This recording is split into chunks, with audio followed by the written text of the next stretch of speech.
데살로니가전서 4장 1절에서 8절 말씀 함께 교독하겠습니다. 제가 1절을 먼저 읽고요. 8절은 다 같이 읽도록 하겠습니다. 그러므로 형제들아, 우리가 끝으로 주 예수 안에서 너희에게 구하고 권면하노니, 너희가 마땅히 어떻게 행하며 하나님을 기쁘시게 할 수 있는지를 우리에게 배웠으니 곧 너희가 행하는 바라 더욱 많이 힘쓰라. 우리가 주 예수로 말미암아 너희에게 무슨 명령으로 준 것을 너희가 아느니라. 하나님의 뜻은 이것이니 너희의 거룩함이라. 곧 음란을 버리고 각각 거룩함과 존귀함으로 자기의 아내 대할 줄을 알고 하나님을 모르는 이방인과 같이 세욕을 따르지 말고 이 일에 분수를 넘어서 형제를 해하지 말라. 이는 우리가 너희에게 미리 말하고 증언한 것과 같이 이 모든 일에 주께서 신원하여 주심이라. 하나님이 우리를 부르심은 부정하게 하심이 아니요 거룩하게 하심이니, 그러므로 저버리는 자는 사람을 저버림이 아니요 너희에게 그의 성령을 주신 하나님을 저버림이니라. 아멘. 자리에 앉으시고요. 잠깐 기도하겠습니다. 오늘도 우리를 눈동자같이 보살피시며 인도하시는 하나님 아버지, 주님께서 우리 모두에게 허락하신 축복의 말씀 오늘 허락하여 주옵소서. 여기 서 있는 부족한 자의 인간의 모습은 가려 주옵시고 오직 성령님께서 필요한 말씀을 말씀하여 주시기를 부탁드리옵나이다. 오직 주님을 의지하며 살아계신 예수님의 이름으로 기도하옵나이다. 아멘. 많이 더우시죠? 하도 덥다 보니까 어떤 분이 비몽사몽간에 꿈에서 하나님을 뵀습니다. 그러니까 하나님께서 물어보셨습니다. 이 더위가 너의 것이냐? 아닙니다. 이것은 8월에나 닥쳐오는 불볕 더위입니다. 그럼 이 습기가 너의 것이냐? 아닙니다. 이건 태평양에 있는 습기입니다. 그렇다면 이 미세먼지가 내 것이로구나?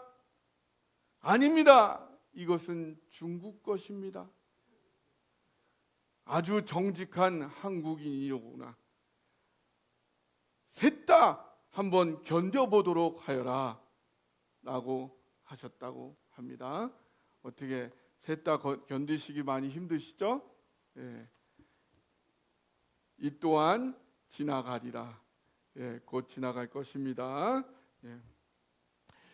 데살로니가 교회는 세계에 소문이 난 교회였어요. 어떻게 소문이 났습니까? 믿음, 소망, 사랑이 머리에만 있는 게 아니라 가슴으로 내려와서 손발까지 와서 믿음의 역사가 나타나고 사랑의 수고가 있고 소망의 끝까지 참는 인내가 있는 그런 교회였죠. 어떻게 이런 교회가 되었습니까? 말로만이 아니라 삶으로 보여주는, 직접 나타내 보여주는, 지식으로 삶이 변화되는 게 아니라 보는 거로 변화되어지는데, 그것을 보여줄 수 있는 양육자들의 생명과 인생을 건 헌신들이 있었던 교회였죠. 그리고 그 모습 앞에 진정으로 자신의 삶을 내어놓고 살아계신 참된 하나님 앞에 나오는 회개의 삶이 있었어요. 그뿐만이 아니라 자신들은 얻어먹기만 하고 사랑만 받는 존재들이 아니라 자신들도 그 양육자들과 같은 동일한 삶을, 헌신하는 삶을 살았던 그런 데살로니가 성도들이었습니다. 그래서 모두가 다 같이 거룩함에 흠이 없는 삶을 향해 전진해가는 그런 데살로니가 교회였던 거죠.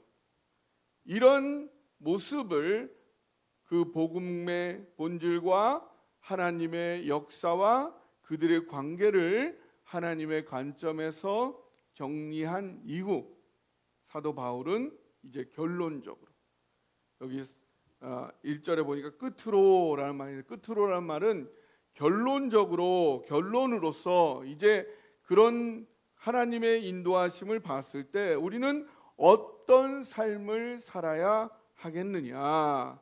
그랬을 때 우리가 실천해야 될 내용들이 구체적으로 있다는 것입니다. 그게 뭐냐? 그것은 거룩합니다. 거룩합니다. 7절에 보니까 하나님이 우리를 부르신 것은 하나님이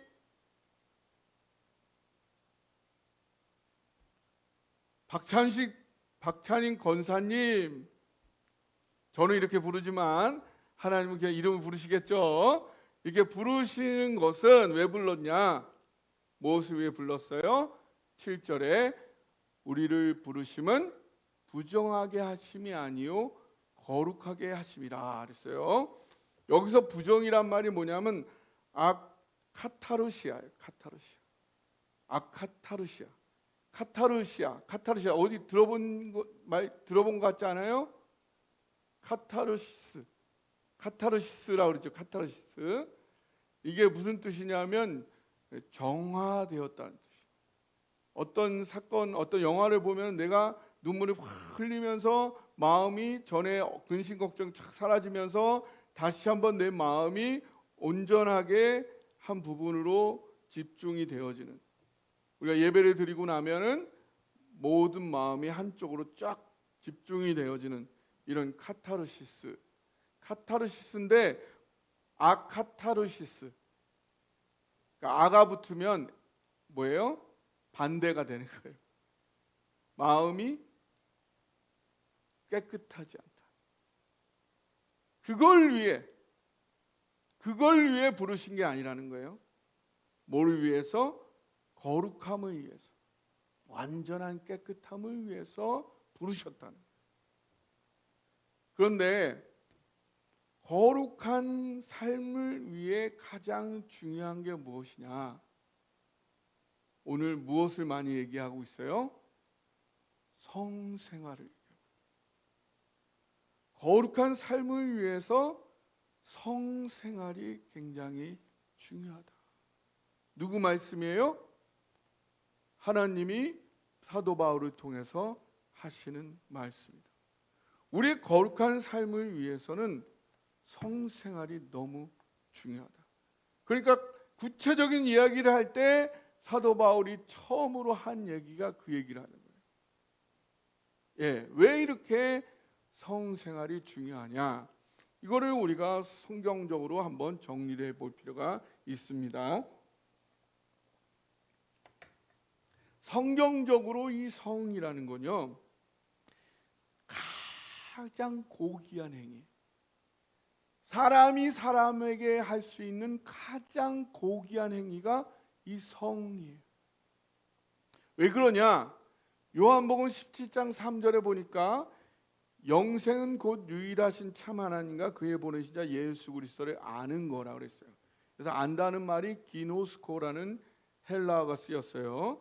근데 이게 어디에도 쓰이냐면 누가복음 1장 34절에 보면 가브리엘 천사가 마리아에게 나타나서 네가 잉태하여 아들을 낳는다 그랬더니 마리아가 뭐라고 그래요? 내가 남자를 알지 못한다. 이때 알지 못한다 말이 기노스코란 말이 똑같이 쓰여요. 그 다음에 구약도 마찬가지입니다. 호세아 4장 1절에 보니까 호세아 선지자가 이스라엘 백성을 책망하면서 너희가 하나님을 아는 지식이 없다. 그래서 너희가 멸망할 것이다. 라고 했을 때 이게 하나님을 안다는 말이 야다라는 히브리어가 있어요. 야다. 이 말이 어디에 쓰이냐면 창세기 4장 1절에 아담이 그의 아내 하와 동침함. 이 동침한다는 말이 야다예요. 놀랍지 않습니까? 자, 인간이 할 수 있는 최고 고상한 게 뭐예요? 고상한 경험. 피조물인 인간이 할 수 있는 최고 고상한 경험은 창조주인 하나님을 아는 거. 그죠? 하나님을 경험하는 게 피조물이 할 수 있는 최고의 고상한 행위예요. 근데 그 행위랑 비슷한 게 뭐가 있냐? 인간의 가장 가까운 거. 똑같은 건 없죠. 하나님 우리랑 전혀 다른 분이니까. 가장 가까운 게 뭐예요? 그게 기노스코. 그게 야다. 사랑하는 두 사람이 사랑 가운데 온몸으로 사랑으로 서로를 경험하는 것. 그런 것처럼 하나님을 경험하는 것이 그것이 영생이라는 거예요. 여러분이 현재 구원받아서 하나님과 경험하고 있는 이 영생이 가장 가까운 경험이 뭐예요? 인간으로서 가장 가까운 경험이 이 성행이라고 성경은 말하고 있습니다. 그래서 한마디로 세상이 말하고 있는 부정적인 관점이 아니고 성경이 말하는 성은 뭐예요? 하나님이 인간을 어떻게 만들었어요? 하나님의 형상으로 만들었어요. 하나님의 영을 집어넣어서 하나님의 형상으로 만들었어요. 하나님을 닮게 만들었어요. 하나님은 사랑이시죠? 우리는 사랑의 존재예요. 아예 사랑을 본능으로 집어넣어요. 본능으로. 우리가 밥 안 먹으면 배가 고프죠. 밥을 어떻게든 새끼는 밥을 먹어야 되잖아요. 그런 것처럼 밥을 먹어야 되는 그 식욕을 느끼는 것처럼 사랑을 본능으로 느끼는 것. 그렇게 하나님이 축복을 주신 거예요. 그래서 저는 너무 얄밉고 싫고 그런데 어떻게 얄밉고 싫고 막 그래도 사랑의 본능이 있으니까 부부 싸움은 칼로 물베기라고 그러잖아요. 어쩔 수 없이 사랑할 수밖에 없는 본능이 하나님이 아예 그걸 집어넣어 버렸어요. 아무리 꼴보기 싫어도 사랑해라. 사랑의 본능을 아예 사람에게 본능으로 심어넣어 준 것이 이게 성이다. 하나님의 놀라운 사랑의 축복이라는 거예요. 강제로라도 본능으로라도 사랑하게 해요. 그런데 여러분 여기에 더러운 게 묻었어요. 더러운 오물이 묻었는데 제가 그거를 그냥 걸레를 이렇게 닦으면은 아무렇지도 않은데 한 번도 안 쓴 너무나 고급스러운 빛과 번쩍한 그런 손수건으로 만약 제가 그걸 닦으려고 하면 여러분 어떻게 하세요? 안 돼요. 그거 쓰지 마세요. 이 휴지를 쓰세요. 휴지 막 갖다 주실 거 아니에요. 뭐예요? 고귀할수록 순결할수록 상하기가 쉬운. 왜 이 세상에서 성을 그렇게 부정적으로 얘기하고 오염을 시키느냐? 그만큼 고귀하기 때문에.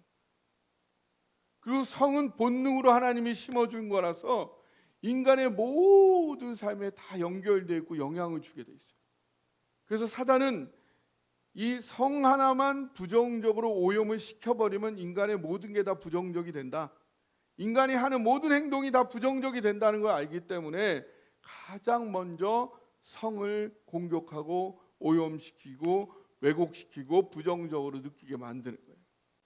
그러나 정작 성경적 관점, 하나님의 관점의 성은 너무너무 아름답고 고귀한 것이다. 그런데 이게 너무나 고귀한 행위이기 때문에 하나님은 소중한 이 생명을 이 성과 연결시켜놨어요. 생명의 주인은 누구세요? 생명의 주인은 창조주 하나님. 지금까지 100% 완벽한 피임법은 없습니다. 그래서 이 생명의 주인 하나님이시기 때문에 이 생명과 연결되어 있는 이 성을 할 때 성행위를 할 때는 먼저 책임을 질 수 있는 모든 준비를 해라. 그게 결혼이잖아요. 그게 결혼의 의미 중에 하나지. 그래서 결혼이란 뭐예요? 사랑하는 두 사람이 우리가 앞으로 우리의 사랑 가운데 담겨있는 이 놀라운 생명의 가능성을 우리가 같이 책임지겠습니다. 그거를 결단하는 자리예요. 두 사람만이 아니라 가족들이 또 사회와 공동체가 이 두 사람의 사랑을 축복하면서 거기에 담겨있는 생명의 가능성을 함께 축복하고 같이 책임지겠다. 그 결단하는 게 바로 결혼이에요. 그래서 이 성은 결혼 안에서 누려질 때에 비로소 그것이 충분하게 기쁨과 자유와 축복을 마음껏 누릴 수가 있다는 사실입니다. 그렇지 않다고요? 여러분, 어두운 창고 속에 있는 아이를 생각해 보세요. 이 아이가 자유로움을 느낄까요? 아무도 건드리지 않아. 어두운 창고에 혼자 있어. 근데 거기에 낫도 있고 도끼도 있고 칼도 있고 막 이래요. 그럼 그 아이는 거기서 자유로움을 느껴요? 혼란과 공포와 어찌할 줄 모르는 불안을 느끼겠죠. 사람들은 그게 자유인 줄 알아요. 그게 자유일까요? 자유가 아니에요. 진짜 자유는요, 어떤 아이가 자유로울까요? 엄마 아빠와 함께 소풍을 나온 풀밭에 놀고 있는 아이. 그 아이는 얼마나 자유로워요? 뒤에 엄마 아빠가 바라보고 있으니까. 이 세상에 완전 자기만 있죠. 앞에 가는 막 강아지도 꼴밤을 막 때려보고 자기가 하고 싶은 걸 다 해보는 거죠. 그게 바로 결혼 안에서 누려지는 진정한 성생활의 기쁨과 축복이라는 사실. 하나님은 그 안에서 충분히 누리고 마음껏 즐기기를 원한다는 사실입니다. 이것이 성경적인 성생활인데, 그래서 오늘 사도 바울은 이 데살로니가 성도들에게 뭐라고 이야기합니까? 3절을 같이 한번 읽어볼까요?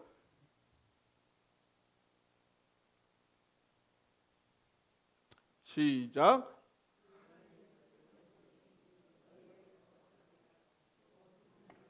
예, 음란을 버리라. 음란이 여기서 포르네이아,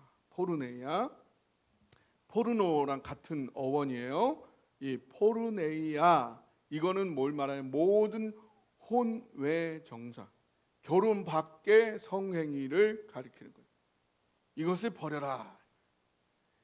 이 혼외 정사는 여기 보니까 6절에 보면 이 일의 분수를 넘는다. 분수를 넘다. 이 분수가 히페르바이노는 그어진 자신의 넘지 말아야 될 선을 넘는 거예요. 그러니까 결혼 밖에서 결혼 외의 성행위는 바로 이 음란이라. 이것은 자신의 한계를 깨뜨리는 것, 자신의 양심을 무너뜨리는 것, 이러한 분수를 넘는 일이 되는 거예요. 그래서 이렇게 하면요, 본인에게도 상처를 가하는 거예요. 자기가 내가 여기 자해를 하는 것과 같이 자기 양심에 충격을 입히는 일이에요. 그것뿐만 아니에요. 배우자, 나의 배우자에게 나의 성은 배우자와 공동 소유인데 그거를 위해하는 건 배우자에도 상처를 입힙니다. 또한 그 성행위를 하는 대상자도 위해를 입히는 거고 대상자의 배우자도 또 위해를 입히는 거예요. 이건 또한 단순한 육체 행위만이 아니에요. 왜 하나님이 영생을 이 행위랑 비교를 했겠어요? 이 성은 단지 육체 행위만이 아니라 아주 내면, 정신, 영과 연결되어질 수 있는 깊은 경험인 거예요. 그래서 최고의 상처를 주는 행위예요. 여러분, 칼로 사람을 찌르면 얼마나 상처가 되겠어요? 그거 이상의 상처가 돼요.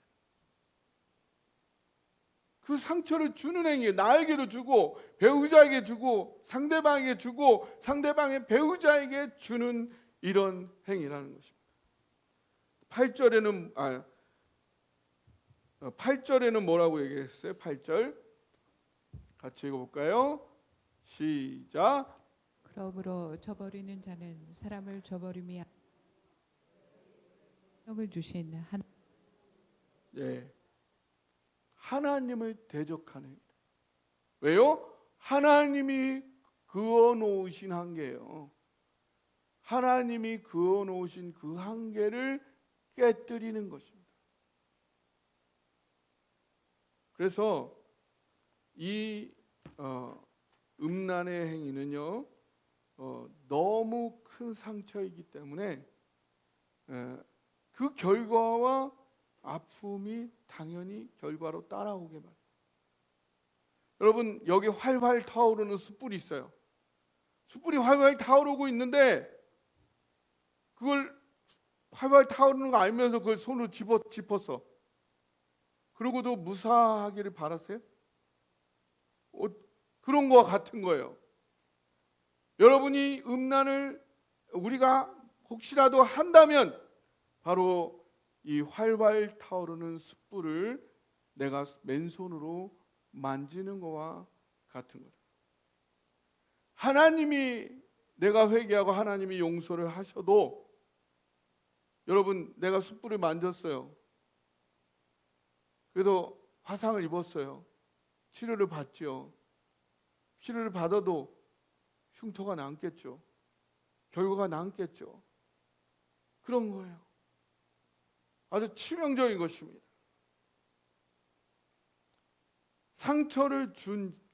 특별히 상처를 준 자는요, 그걸 적극적으로 자기가 의지적으로 행한 자는요, 남자든 여자든 서로 상호간이든 그 결과와 아픔이 더 크고 깊을 수밖에 없어요. 반면에 상처를 받은 자, 자기가 의지적이지 아니었는데 당했어. 그 사람의 용서가 있어야 돼요.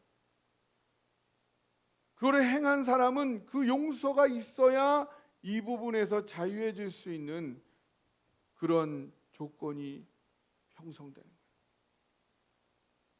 반면에 상처를 받은 자는 자신이 스스로 용서함으로 인해서 이 치유와 자유를 시작할 수 있습니다.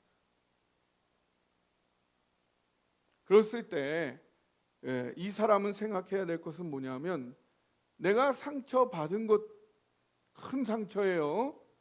하지만 훨씬 더 소중한 것이 나에게 있다는 사실을 잊지 말아요. 그래서 하나님의 사랑으로 그거를 극복하게 되면요, 하나님은 모든 눈물을 닦아주세요. 그리고 새로운 삶으로 새 창조를 이루어 주신다.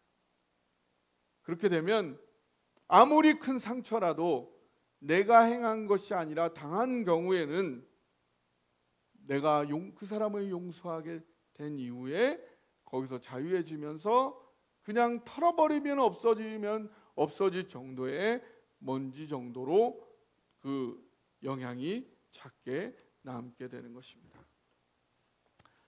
그래서 첫 번째로 사도 바울은 데살로니가 성도들 향해서 음란을 버리라. 절대로 결혼 이외에 성행위를 하지 말라라고 얘기를 합니다. 또한 그것뿐만이 아니라 또 이야기하는 것은 세상의 흐름을 버리라. 세상의 흐름을 버리라는 얘기는 뭐냐면요, 3절을 보세요. 3절에 보면 음란을 버리라라고 얘기하죠. 음란. 이것은 무엇을 말하냐면 그 당시에 이 혼의 정사가 굉장히 일반적인 문화였다는 거예요. 그 당시에 이 소아시아 헬레니즘 요 지역이 그리스, 로마 이런 모든 지역들이 요 혼의 정사가 너무 일반적이었어요. 그래서 로마인들을 보면은 너무나 자연스럽게 노예하고 또 이웃하고 너무나 이 부분이 일반적이고, 그래서 심지어는요 이방 종교의 의례, 제의, 제사 중에 한 부분이 이 성행위.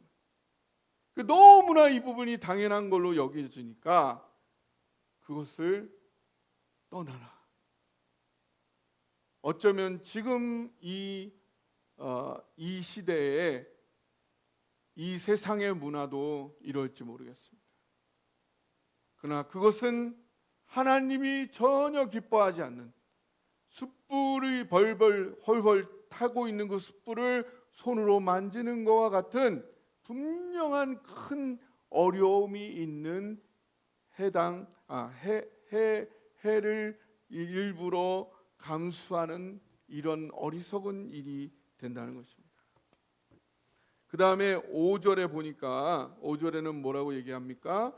하나님을 모르는 이방인과 같이 세욕을 따르지 말라. 세욕을 따르지 말라. 세욕이라는 말이 파토스 에피스미아라는, 에피스미아는 러스트, 영어로 러스트인데 비정상적인 본능 말이에요. 정상적인 본능은 나쁜 게 아니에요. 근데 비정상적인 본능이, 파토스라는 얘기는 제어가 되지 않는 거예요. 내가 제어가 안 돼서 그것 앞에 굴복이 돼서 어쩔 수 없이 내가 느끼기에 나는 어쩔 수 없이 이걸 따를 수밖에 없어 라고 거기에 굴복하는 거예요. 세상에 많은 사람들이 나는 어쩔 수 없어 라고 하면서 그 비정상적인 욕구에 굴복하여 살아가고 있다는 거예요. 근데 이것은 하나님과의 소통이 없는 결과예요. 하나님과의 소통이 없으면요, 저도 마찬가지예요. 저도 아무리 목회자라 하더라도 하나님과 소통이 며칠 없으면은 생각이 무신론자랑 똑같아져요. 하나님이 없는 것처럼 느껴져요. 며칠만 안 하면 똑같아져요. 그러면서 사랑을 못 느낍니다. 사랑이 내 안에 솟아나지가 않아요. 그러면 이 세상을 어떻게 살아야 되나, 그 의미와 목적과 가치를 다 잃어버려요. 그럼 뭐만 보여요? 이 세상에 오직 육체와 물질만이 보이게 됩니다. 그래서 육체와 물질이 목적이 돼요. 돈이 최고고 내가 내 본능을 충족시키는 것이 모든 것이다, 이렇게 느껴지다 보니까 본능이 거부할 수 없는 힘으로 다가오게 되는 거예요. 그래서 자기를 정당화합니다. 야, 어쩔 수 없지. 나만 일어나 모든 사람들이 다 이렇게밖에 할 수가 없는 거야. 이렇게 이 육체의 본능에 굴복할 수밖에 없는 거지 라고 하면서 이 세상을 살아가고 있는 거죠. 이건 마치 뭐와 같으냐면요, 여러분 5초 안에 팍 하면은 시속 500km 달리는 자동차가 있다고 생각해 보세요. 5초만 딱 하면 팍 500km 달릴 수 있어요. 이 차에 가장 필요한 거는 브레이크예요. 5초 만에 500km 달렸는데 그 다음 브레이크가 없어요. 그럼 어떻게 돼요? 죽는 거죠. 이 세상 사람들이 지금 그런 거예요.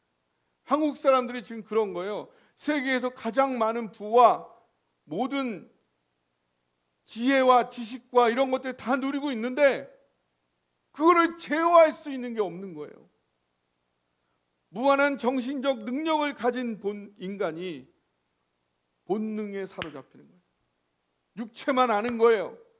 육체만 만족시키는 무한대의 엽기로 빠져버리는 것입니다. 어떻게 이거를 제어할 수 있겠습니까? 세계에서 가장 똑똑하고 세계에서 가장 부자인데 육체만을 쫓고 있는, 육체의 본능만을 쫓고 있는 이런 사람을 제어할 수 있는 게 무엇입니까? 그것이 하나님의 사랑이다. 하나님의 사랑을 느낄 때 인간이 누릴 수 있는 것보다 더 큰 가치와 목적과 의미를 느낄 때 그것을 컨트롤할 수 있게 된다는 것입니다.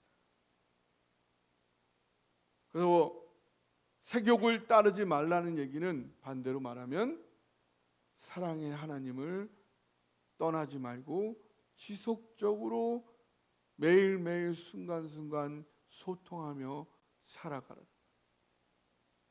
우리가 이 세상을 살아갈 때에 하나님과 소통하지 않으면 하루라도 금세라도 소통하지 않으면 바로 여기에 세상에 넘어가게 돼 있는 것입니다.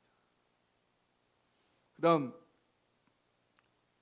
사도 바울은 또 이 데살로니가 성도들에게 무엇을 당부하냐면 4절을 보세요. 4절 같이 읽어봅시다. 시작.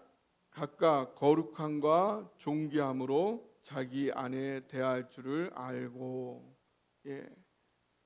우리가 아름다운 행복한 성 생활을 누리기 위해서 중요한 것은 나의 배우자를 굉장히 존중해야 된다.